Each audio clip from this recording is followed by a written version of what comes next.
I'd been married to her for 8 years, together for 12. On paper, we were solid, shared bills, shared jokes, shared plans. We weren't flashy happy, but we were steady. Or at least that's what I kept telling myself. The trouble didn't arrive with a bang, it crept in wearing small excuses. She started snapping over nothing, treating me like I was an inconvenience in my own house. Phone always face down. Sudden work emergencies that didn't line up. She'd roll her eyes when I asked simple questions, call me paranoid, controlling, boring. I figured it was stress, or maybe I was slipping as a husband. I didn't realize yet that this was the warm-up act, not the main event. The real shift was in how she looked at me, or didn't. Conversations became transactional. Eat, sleep, schedules, nothing else. If I tried to be affectionate, she'd sigh like I was asking for a favor. Meanwhile, she suddenly cared a lot about her appearance. New clothes, new perfume, gym sessions that lasted way too long. She guarded her phone like it held nuclear codes, taking it into the shower, flipping out if I touched it even to move it off the couch. When I joked about it, she laughed too loudly and said I was being weird. I remember thinking, why does it feel like I'm the outsider in my own marriage? One night she came home late, way later than usual, smelling like alcohol and a cologne that definitely wasn't mine. When I asked where she'd been, she snapped that she'd already told me, team dinner, same as always. The problem was, she hadn't told me. Not that night. Not ever. When I pointed that out, she rolled her eyes and said I must not listen to her anymore. Then she flipped it on me, accusing me of interrogating her like she was a criminal. I backed off, apologized even, but that uneasy feeling sat in my chest all night. I barely slept. Something in me knew I'd just been lied to, clean and effortless, and that scared me more than the smell on her jacket. I wasn't snooping. I swear that matters to me. I was just trying to plug her phone into the charger because it was dying and buzzing nonstop on the counter. A message lit up the screen before it locked. Not a name, just a heart emoji. Then, last night was insane. Can't stop thinking about you. My stomach dropped so hard I thought I might throw up. Before I could even process it, another message came through.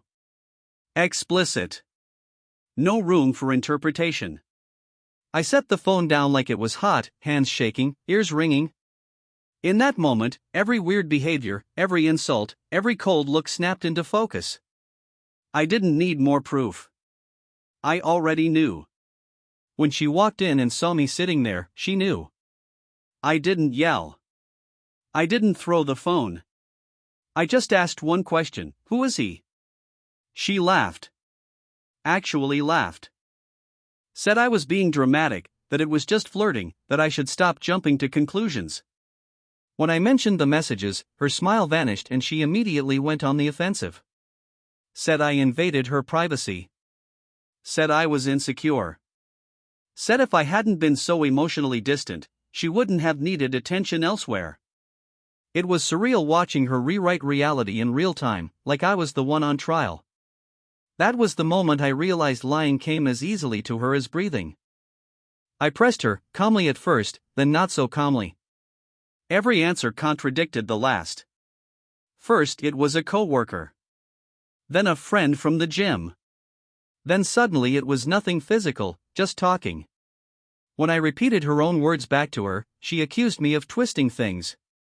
She cried for about 30 seconds, just long enough to see if it would work, then went cold again when it didn't. At one point she actually told me I was lucky she was being honest now. That sentence broke something in me. Honest? After all this? I realized I wasn't arguing with someone who felt guilty, I was negotiating with someone who felt entitled. Things escalated fast after that. She grabbed her keys and said she needed space, like that word erased everything she'd done. I told her if she walked out, not to bother coming back. She smirked and said, "You don't get to control me." 10 minutes later her phone rang, speaker on by accident. A man's voice, way too familiar, asking if she was okay and if she was coming over. She went pale, then furious, screaming that I set her up somehow. I didn't even recognize the woman in front of me anymore. By midnight, half our marriage was packed into a suitcase and gone out the door. The silence after she left was unbearable. No TV, no footsteps, no arguments, just me and the echo of everything she'd said. Then my phone started blowing up. Her friends. Her sister. People asking what I did to make her leave. Apparently she'd already spun the story, painting herself as the victim who needed space from an emotionally abusive husband. I couldn't believe how fast she moved. Like she'd rehearsed this. I sat on the kitchen floor, back against the cabinets, realizing I wasn't just losing my wife, I was losing the narrative of my own life. 2 days later, the truth started slipping through the cracks she couldn't control. A mutual friend called me, hesitant, apologetic. She'd seen my wife out in public, hand in hand with a guy she'd just met, apparently. Same guy from the call. Same one who'd been texting. Hearing it from someone else hurt in a new way, sharper and cleaner. No denial left to hide behind. When I confronted my wife by text, she didn't deny it anymore. She just said I was making this harder than it needed to be and that she deserved to be happy. That's when it hit me, she wasn't sorry she cheated. She was annoyed I found out. Up until then, I'd been numb, running on shock and disbelief. But that message lit a fuse. All the anger I'd swallowed to keep the peace came rushing back. I stopped apologizing for things I didn't do. I stopped explaining myself. When she showed up unannounced to grab more stuff, I didn't beg or ask questions. I told her flat out that she'd blown up our marriage and that no amount of blame shifting would change that. She called me bitter, said I was being cruel. Hearing that from someone who'd lied to my face for months was almost funny. Almost. Under the anger, though, was grief, heavy and constant. After she left for good, the house felt enormous and empty. I couldn't sleep. Every corner reminded me of her, her favorite mug in the cupboard, the blanket she always hogged, the photos on the wall. I went through the motions of work, errands, friends, but nothing filled the quiet ache. Nights were the worst. I'd replay moments, her lies, the excuses, the way she'd laugh at me when I tried to confront her. Anger had faded into a hollow ache. I realized I wasn't just grieving the marriage, I was grieving the version of her I thought I knew. Weeks passed, and I started noticing things about myself I hadn't before. How much I'd ignored my own instincts, brushed off gut feelings because I wanted things to stay normal. How I'd made excuses for her moods, her late nights, her secrecy. I also realized how much of my identity had been wrapped up in her, in us. Without her, I had to face myself, the good, the weak, the naive parts. It was uncomfortable, even painful, but necessary. For the first time in months, I started thinking about what I wanted, not what would keep her happy or avoid conflict. I began to take small steps to reclaim my life. I canceled joint plans she'd made without me, reorganized the house, even started therapy. It wasn't about erasing her, it was about building boundaries and regaining control over my own world.